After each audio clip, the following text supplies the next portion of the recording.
So guys, about 2 years ago, Nintendo was holding another one of their directs, like they usually do, but this direct was very special. It was in October of 2016, and no one saw this coming. Nintendo revealed a new system, and this system was the Nintendo Switch.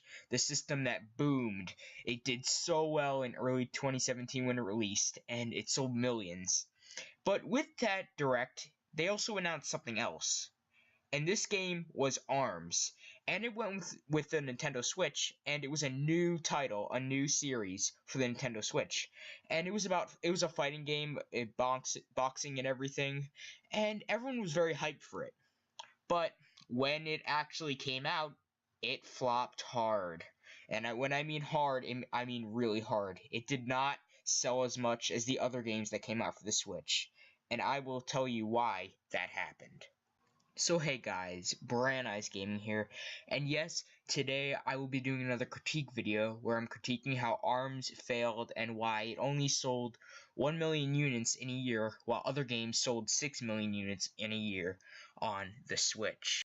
Now personally, I think ARMS was a pretty decent game, but I myself think that it didn't hold enough to keep me interested for that long. Like, I was only interested for like a week, and it just didn't hold enough modes, didn't hold enough stuff to keep people going. Other games on the Switch had that, and ARMS really didn't, and they added stuff afterwards, but that was after it kind of died out. So, it really didn't help ARMS get more sales. So this brings me into my first reason why ARMS kind of failed, and this is because repetition. It was too much repetition, and it had not that much to offer. Like, it had a couple modes. It had a single-player mode where you fought through a couple CPUs, and that was really it. You just got to the end, and then you were done. And then it had your regular multiplayer mode where you could fight with your friends, right next to you. And then it had an online mode, which you could fight with your friends as well and other people. It was kind of boring, but they also added modes to it, which made it a bit better, but those modes were kind of boring as well. So, that doesn't really give much. And then there was also a mode where you can get your own arms and, like, mostly go through a minigame to get certain upgrades to your character, which was fun at first, but it got kind of boring, and you didn't really want to collect all of them because, like, what's the point? Like, they all mostly act the same. It's just punching and nothing else, just punching. And these weapons were kind of different, but they weren't different enough. And one of Nintendo's main gimmicks for this game was the motion controls from the Joy-Cons. And it's kind of past the Wii era Nintendo. You can't really use those motion controls anymore. They're just not cool. Myself, I use the Pro Controller instead of the motion controls because the motion controls didn't feel that comfortable, and they just weren't the preferred controlling to do good at the game. Because if you want to actually beat people, you couldn't really use the motion controls unless you're like a motion control god, and it just didn't work.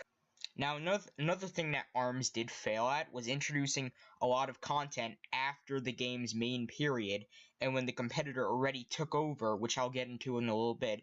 And this is because they introduced more DLC characters, free DLC characters, after, like, months after the game launched, and they were pretty good characters. They changed the game up a little bit, and they introduced more stages, which were pretty cool, and even a tournament mode for others to verse each other, which would have been good if it was at launch. Now, they should have had these characters in these stages at launch, because then the competitor took over a month later, even before the DLC came out, and then ARMS was totally wiped off the face of the earth.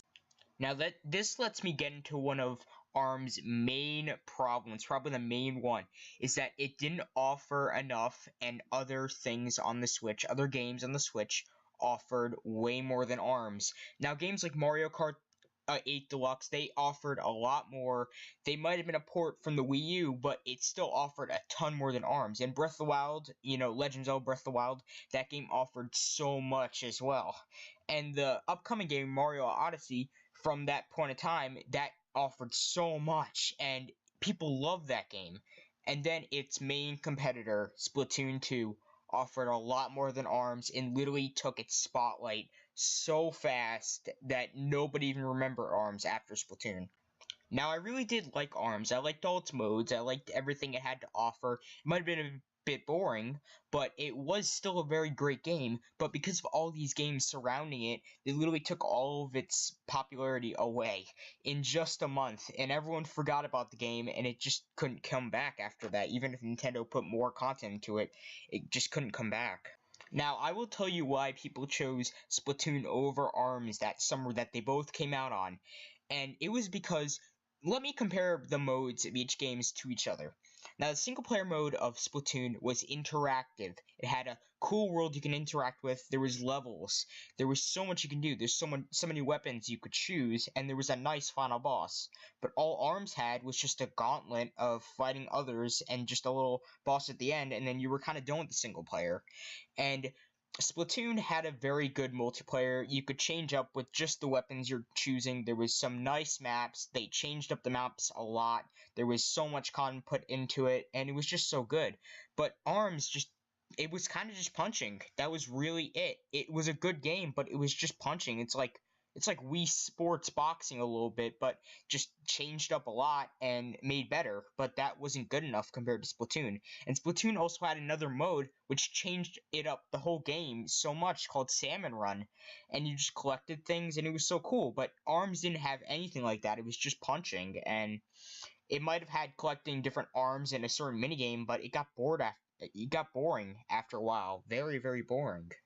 Yes, maybe if Splatoon didn't come out right after ARMS, it wouldn't have taken all of ARMS' fame, but ARMS still it wasn't enough. Like, it didn't have much of a good fan base. It wasn't big enough. And not many people were buying the game. They thought it was boring from all the modes. And Splatoon just didn't have these problems. It had a big fan base. It had many modes. And people just kept playing that game and playing it. Like, people are still playing it now. A year later, there's still a huge fan base. And they're doing so much interactive stuff in that game, which Nintendo tried to do for ARMS, but just no one cared at that point because it was a couple months later when they did that stuff. And the fan base is already gone and moved to Splatoon, Mario Odyssey, other games on the Switch, and it just didn't work out. Now, ARMS was not a disappointing game to me. It was a great game for the time, but it just didn't stand the test of time, and it got boring really fast. It got hyped up so much by Nintendo. They said it was going to be a great game, but then they just didn't put enough into it. They put a lot of good stuff into it, but they just didn't put enough to last people a while like Splatoon did, and even a game before it, Mario Kart 8, it had a lot more content to do than ARMS, which was kind of sad because I really liked ARMS and I wish people were still playing it, but no one's playing it on YouTube, and it really sucks. Now, maybe this game was just released in bad timing. Maybe if it was released on the Wii U a generation earlier, it would have done better. But it still would have been boring, and I still don't think it would have sold that well on the Wii U. It might have sold decently. People would have still probably played it longer than they have on the Switch, because the Switch, you need to have so much gameplay just for people to be hooked on it with the Switch and with all the competitors of the game, just from Nintendo itself. Nintendo's games are in a competition mostly when it comes to that, and it's just, if it did have a little bit more content, it would have lasted longer, but I still think Splatoon would have beaten it. And maybe if it was on the Wii U, it would have lasted the whole Wii U generation, but that still wouldn't have been long enough. So my conclusion on this topic on why ARMS failed is that it just didn't have enough content to appeal to people. It didn't have enough modes. Maybe if it had enough modes, it would have done a bit better. Then the competition also kind of crushed it. They had so many modes. They had so much content to give. They didn't bore out people after the first day. And they didn't put all their content after the fact. Like, ARMS put it like a year after they started releasing content. Like, maybe 2 months to a year after they released all of the content for ARMS and did all the events, but it just wasn't good enough, and they should have done it first. It should have been in the game already, and maybe it would have stuck a chance, but I still think Splatoon would have beat ARMS really quickly. So guys, if you have an opinion on this topic, then make sure to leave it down in the comment section. I'll be replying to all the comments as I usually do in my videos, and I want to see what you guys think about this and why ARMS did fail, and if it even did fail, because it still sold well, but it just didn't have a lasting appeal, and the game now, it's just there's not many people playing it. So if you guys did enjoy this video, make sure to hit that like button, and if you guys enjoy this content, then make sure to hit the subscribe button as well. So with that note, see you guys next video. Bye.